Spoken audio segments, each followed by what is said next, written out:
Here today, Melissa Francis, host of Kennedy on the Fox Business Network, Kennedy herself. Fox News contributor Jessica Tarlov, and joining us on the center seat, Chris Wilson is here, Republican strategist and former pollster for the Ted Cruz campaign. Now, when I got all enthusiastic just then, you looked like I hadn't pronounced your name right. It's Wilson. Yeah. Oh, it's Wilson. Oh, traditional pronunciation. It's great to see you. Good to see you, too. You ready to jump in? Absolutely. All right, let's do it.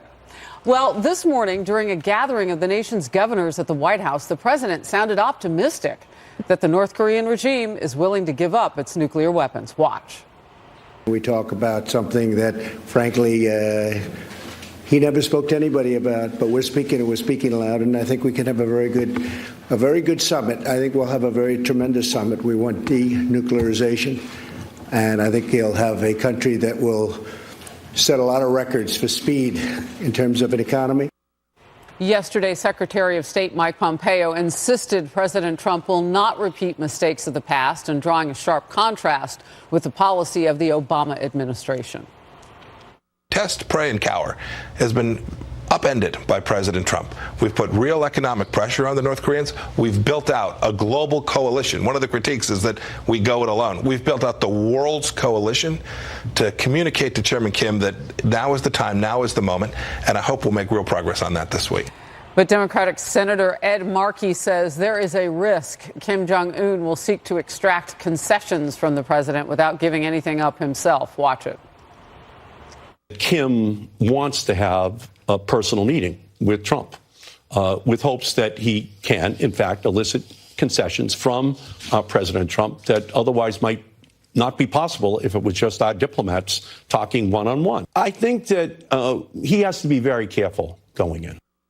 Meanwhile, a former CIA officer involved in high-level diplomacy with North Korea told a group on Friday about an alleged conversation between Secretary Pompeo and Kim Jong-un during Pompeo's visit to North Korea last April.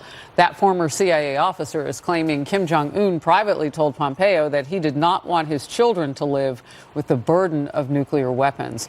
We bring it out to the couch. Chris, what would the significance of that be in terms of what we're trying to accomplish? Well, listen to Markley. You know, here in the same generation of failed diplomacy advocates now criticize what the president is doing is a little bit tiresome to hear. I think what Donald Trump has been able to accomplish in a short period of time with sort of his aggressive brand of diplomacy is more than they had in their entire time under President Obama, and really going back almost for the last generation.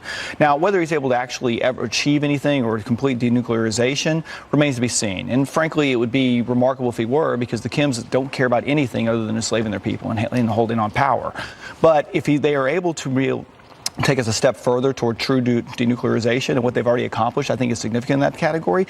It is frustrating for me to hear the Ed Markleys of the world continue to lob in criticism bombs whenever we've actually moved further in a short period of time. So what do you make of the former official from the CIA saying that Pompeo and Kim Jong-un supposedly had this conversation? None of us was in the room, so we can't quantify that.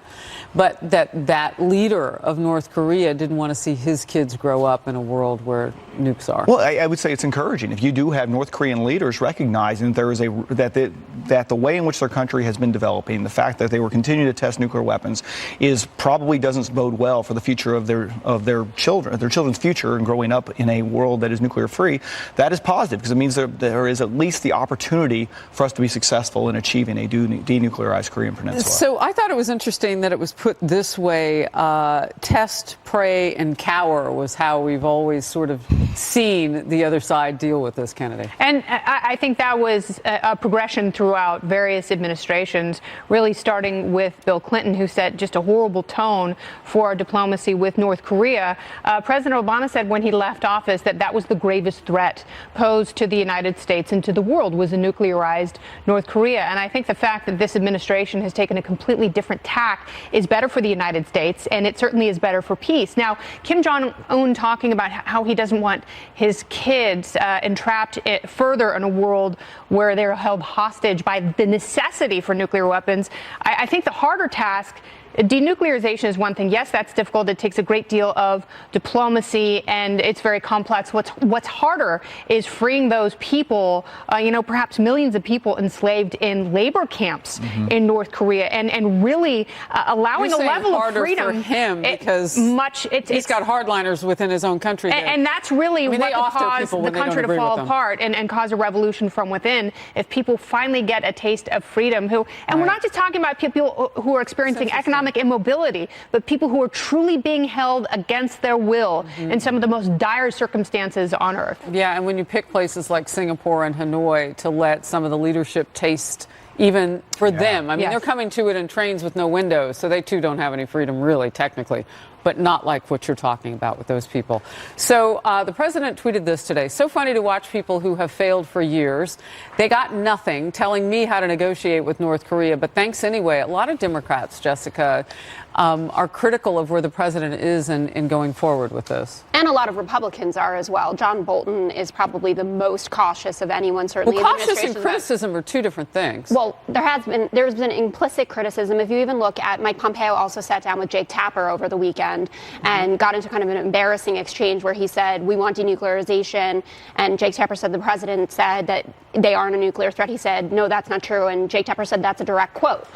We had over the weekend, it came out that the president made comments that he would be satisfied with an end to testing. And this morning on Fox and Friends, Brian Kilmeade was pushing back against that and saying that should not be our goal. Denuclearization is the only appropriate goal for this. So when you listen to Senator Markley and some of the more hawkish members of the Republican Party, I think what they're asking for is consistency on this and to ensure that no matter how these meetings go down, that we know clearly what America is after and what we will settle for, and that the rest of it is unacceptable. Talk to me about the economics of this, because changing their worldview is kind of what's happening.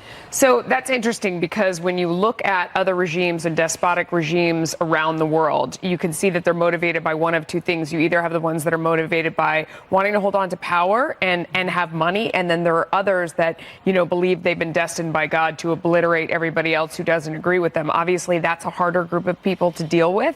So when you look at Kim Jong-un or even Putin, these are people where money means something to them and helps them with their ability to hang on to power. So bringing him to Hanoi is very interesting because it's like, here's a government structure that we don't agree with, but we are able to trade with them and they are able to be prosperous. You don't have to be a democracy. And I think Kennedy makes a great point that the real problem is how does he hold on to power and hold on to his grip with his own people and give them a little bit of freedom and give up the nukes. It's going to be very hard, but he has to feel like that's a possibility to start down the road of, number one, not threatening people with nuclear weapons. Then number two, after that, we then turn to the humanitarian situation in his own country. But to everyone who says that we haven't gotten anything so far, Ari Fleischer made a great point earlier today. They have to test those ballistic missiles in order to be able to use them to hit us. Yeah. So selfishly, we were talking about how that missile could hit Hawaii. And now that's not the case because they're not testing those. So I know that's not nice for anyone else who's in the neighborhood, but it's inaccurate to say that nothing's been achieved because Americans are safer. We want that for everyone else, but that's just a point to be made. No, it's very true. And what you were saying about the humanitarian situation over there, Kennedy, we haven't been able to impact. In fact, we haven't been able to put much pressure on China. But Hanoi, Vietnam, in a place where the Chinese would like to move into those seas as well. I mean, and then you see a deal potentially, not to go down too much on the business network side of this, but it's important because it's all the same story. And when you look at Vietnam's economy, because it had completely collapsed when they went to an isolated communistic system. And then when they finally opened up their markets and became trading partners with the West and with the United States, you've seen a much healthier economy. And I think it's interesting because Singapore is still very authoritarian, and that's more of a model for Kim Jong-un. But Vietnam shows the fruits of free economy and global trade. All right, the House expected to vote tomorrow on a resolution that would do away with President Trump's emergency declaration on the border. The measure likely to pass with Democratic support and could also pass the Senate with some GOP support. Missouri's Roy Blunt is one of those who could buck the president. Right now, he hasn't made up his mind. know yet. I don't like the process. I don't think that the emergency declaration law was written to deal with things that the president asked the Congress to do and then the Congress didn't do. It's never been used that way before. I want to look carefully at the law. I want to hear what the president's lawyers have to say about it. But even if the measure lands on the president's desk, he has promised a veto, and lawmakers skeptical they would have the votes to override it. House Republican Adam Kinzinger recently got back from the Air National Guard deployment to the border, and he says the president is right about the situation down there. Watch. I support the emergency declaration because when I went out there, there's a lot of immigration issues. We saw a lot of groups coming across the border illegally, but we saw a lot of drugs. We saw a lot of human trafficking. I've seen it. By the way, I've done 3 prior border deployments, all under President Obama. Okay, so it was never controversial under President Obama. If this was just an immigration issue, I probably would also agree it doesn't rise to the level of an emergency declaration. But this is drugs. This is human trafficking. Meantime, nearly 24 former congressional Republicans and a bipartisan group of 58 former national security officials have come out against the president's declaration. And Chris, I'll start with you. It's interesting to me when you watch this come to the floor and you watch the vote counting. I haven't heard Nancy Pelosi ask for anything for the Dreamers in a really long time. I haven't heard her advocate on behalf of people. I'm only hearing the Democrats say no to what they won't do and what they're against.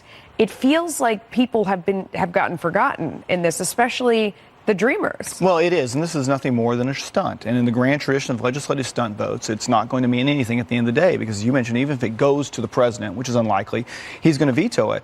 But I'll tell you, my concern as someone who works for Republicans is what this does do, and I really wish every one of these Republicans that's going to vote against the president would sit down and listen to what Adam Kinzinger said this morning on Fox, is because it puts a lot of Republicans on the Senate, in which they are defending some blue to purple to blue type areas, on the wrong side of an issue that is not going to go well in their state. And frankly, it's a lot of people on our side, on the Republican side, setting up their colleagues to be in tougher situations to win re-election. Jessica, I bet you disagree with that. I don't. Purple states and counties are difficult for both sides here. I mean, the same goes for Democrats that are in more conservative districts who have to talk differently about border security than they do in, New York City. Like Jerry Nadler can say whatever he wants about it up here, but it makes a difference if you're down there. Kristen Sinema is indicative of that. She voted with the president over 50% of the time, actually, when she was in Congress.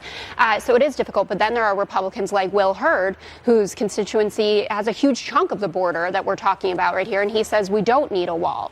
The problem has always been that the president made up an emergency when things got really bleak for him. He talked about it consistently through the first 2 years in the campaign, but then he suddenly got to a boiling point and said it's a national emergency, when yes, there are drugs coming, but they're going through points of entry, which means we have people there that are stopping them. The numbers do not bear out his argument that this is an emergency. If you look at Border Patrol statistics, the numbers are going down over the last 2 decades.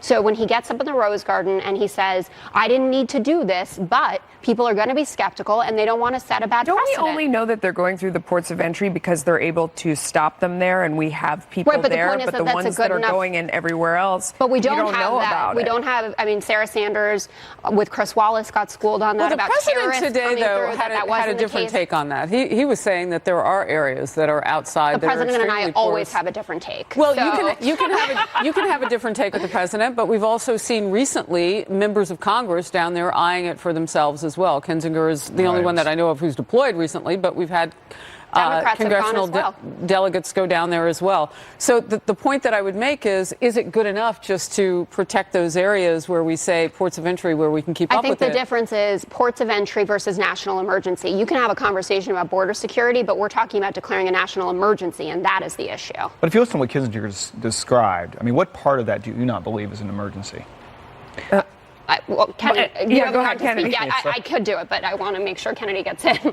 I don't understand why you've got 2 different groups of people who go to 2 different parts of the border and see 2 completely different things. What I would like to see is both of them swap and see if there's any consistency with their reporting back of what's happening at the border, or if this is just a series of confirmation biases, which in that case, the whole thing is essentially a fraud and we're not getting the truth from anyone. If you want to know why drug cartels send drugs through ports of entry, you have to go back and read some of the testimony from the El Chapo trial, because he was the largest exporter of drugs into our country. Point. And they said that they went to these legal ports of entry because they could get a lot more drugs through those points. In a big vehicle. There you go. Submarines, All right. tankers. Comedian Bill Maher mocking people in red states as being less educated and earning less money than people in blue states. Whether that kind of elitism bodes badly for Democrats in 2020. Plus, House Intelligence Committee Chairman Adam Schiff vows to subpoena the Mueller report if the DOJ doesn't make it public. Whether this is all about Russia or if Democrats have a larger agenda, we'll debate.